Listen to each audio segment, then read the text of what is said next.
Okay, I'm with Jesse Beeson, and tell us about your company, Jesse. It's a company called the NeoQuest, and we manufacture video test gear that the carriers distribute throughout their networks. And very simply, it tells them where to send the truck when it doesn't work. Give us an example when you say carriers and So, like cable companies, telecom companies, the video services to your home, basically. When you're seeing the picture freeze or the sound not match up, our equipment is throughout their networks telling them where those problems are and where to send the truck.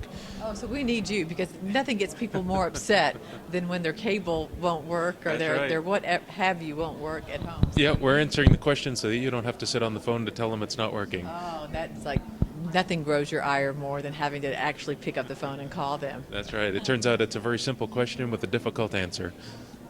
Ah, very good, very good. How did you get into this space? We actually started somewhat different in a networking company in 2001 under probably the worst possible conditions to start a networking company. And during that first year, we sort of transitioned ourselves to find where markets still were. We started up in a slightly different area, expecting things to bounce back a little bit more. And unfortunately, they didn't. We had products ready and nobody around to buy them. So we found other ways we could retool what we had into other markets.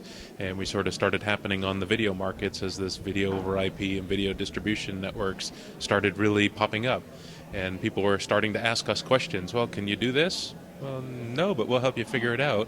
And it was really a transition through that first year, and once we got onto that area, it's been pretty steady for 9-10 years now. That's fantastic. And what has the journey been like for you as with the experience of taking this and going to where and arriving to where you are today? I don't have to sleep at the office very much anymore. That whole first year transition period was an awful lot of sleeping at the office and playing with the computers at 3 a.m.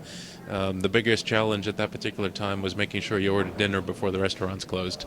Now we get home at a little bit more reasonable time. Still a lot of effort, but I'd say mostly it's a lot more people involved now. Now that we've been able to grow, we've been able to actually bring in more people, so you're able to focus in areas that you actually enjoy more now. And the whole ride is fun, isn't it? Sleeping at the office to where you are now. I actually love that time. I love the startup environment. That's my favorite environment, actually, where the value of any single day is so high. More so than way down in the company line or a much larger company, the value of the day starts to shrink.